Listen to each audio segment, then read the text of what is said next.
Everyone, welcome back to my YouTube channel, but it's Attorney Claire Castro. Today is April 23, 2025. Siyempre, good news, good news, good news! Natupad na ang 20 pesos kada kilo na bigas. Okay, let's... Liza, batay sa anunsyo ni Agriculture Secretary Francisco Q. Laurel Jr. sa mga rehiyon sa Visayas, ipapatupad ang pilot implementation ng 20 pesos per kilong bigas na ibibenta ng Department of Agriculture. Yan nga yung sinabi ng kalim sa isang press conference sa Cebu City ngayong hapon. Ayon kay Secretary Laurel, bunga ito ng naging pulong ni Pangulong Ferdinand Marcos Jr. ngayong araw sa 12 gobernador sa Visayas na idinao sa Cebu Provincial Capital. Sa nasabing pulong, pinag-usapan ang inisyal na pagpapatupad ng pangako ng Pangulo noong halalan 2022 na maibaba sa 20 pesos per kilo ang presyo ng bigas. Sa ngayon ay wala pa anyang detalye kung kailan magsisimula at saan sa ang mga lugar sa Visayas ilulunsad ang pilot implementation ng programa. Pero ayon kay Laurel, kailangan lang maresolba ang ilang issue sa logistics, operasyon at management para maisakutuparan pa rin ang target na gawing nationwide ang bentahan ng 20 pesos per kilong bigas. May issue lang kasi ng logistics. So, kaya inuna muna yung Cebu. No? Bandang Visayas pala. Sorry, sa Visayas. So, at least, mga ka-clear, nakita natin, pinipili talaga ni Pangulo. Ayaw niyang mabigo ang tao. Hanggat sa abot ng kanya makakaya, magawa nating 20 pesos ang bigas. Pero sa totoo lang mga kakli, pinag-anon talaga to pinag-isipan, pinaghirapan, talagang kumbaga maraming kailangang ayusin para maibigay sa taong bayan itong presyo ng bigas na 20 pesos. Kasi sa farm gate pa lang talaga mga kakli, medyo hindi na ganoon kababa ang presyo ng bigas. Syempre, pag paalay pa lang yun. Diba? So nakikita nyo medyo ang hirap talagang ma-attain, no? Ma-attain yung ganyang presyo. Considering na hindi naman nakakapag-import ang NFA. Diba? Tapos, hindi pa sila nakakapagbenta ng diretso sa taong bayan ng bigas. Ang gobyerno ba ang aangkat? Ito mga clear, hindi natin pag-uusapan dito yung mga korap dapat tanggal ang korap dito NFA lang tayo, matinong NFA. Iba kasi ang issue pag sinabing, hindi mo ba alam na kaya tinanggal sa NFA yung power ay dahil maraming korap? Mga clear ang sagot natin dyan. Kailangan mo bang tanggalin ang power ng NFA o dapat mong tanggalin yung taong korap sa NFA? Si VP Sara, kung ano ba ang kanyang reaksyon dito sa napatupad o nakapagpatupad ng pangako, di ba? Natupad na pangako ni PBBM. Yan yung 20 pesos per kilo na binebenta, yung pinapakain sa baboy. Hindi mahayop ang mga Pilipino. Yan. Diyan tayo mag-ingat mga ka-clear. Baka masabotahe ito.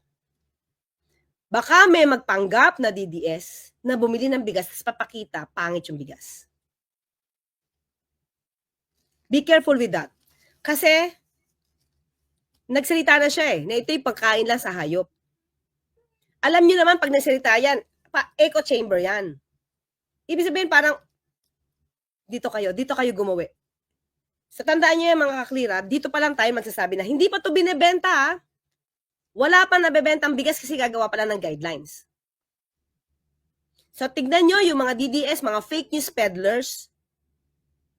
Ingatan nyo to. Sana yung mga magbebenta rin, ingatan yung kanilang ibebenta. Baka paglabas nila, pakita, ito yung nabili ko, ang baho. Itong kita ko, ang itim. When in fact, baka hindi yun yung binenta. Be careful with that. Kasi yan yung sinabi ni VP Sara.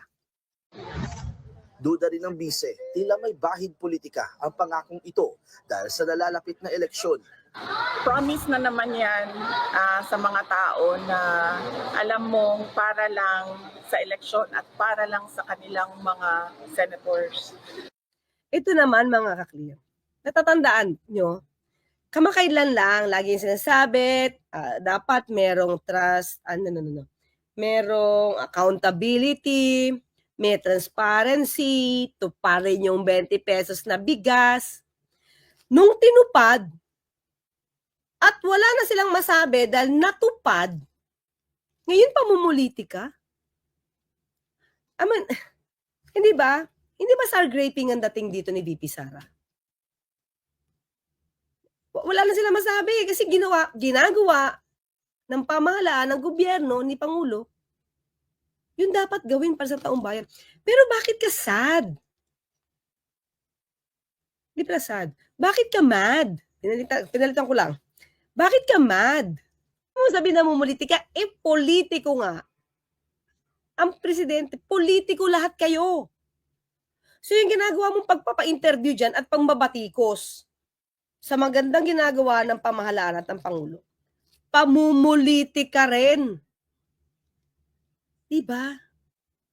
Kaya nga, instead na makipag-cooperate sana si VP Sara, wala siyang ginagawa. Wala siyang ginagawa, Pulse Asia. Ay, sorry. Wala siyang ginagawa. Diba? Ang nangyayari dito, puro fake news.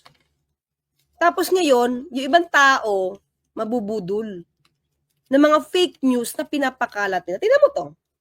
Hindi pa niya natitikman yung bigas. Di pa niya nakikita kung anong klaseng bigas ang ibebenta. Sinasabi niya na, pangkain sa baboy. O kundi ba naman ano to? Napaka-negatibo. Nega. Kitang tao na si VP Sara, the way I see it, hindi ito pang bayan eh. Hindi ito makabayan eh. Diba matuwa ka na nga, tumulong ka pa. Sana. Diba? Na mabigyan ng mas magandang klase ng bigas ang taong bayan sa halagang 20 pesos. Hindi yung hindi pa nakikita kung anong klaseng bebenta, sisiraan mo na agad.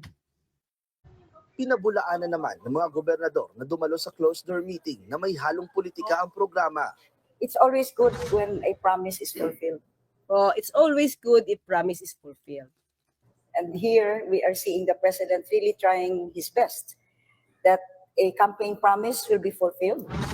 Pinyol tells Duterte's economic team to stop deceiving Pinoys.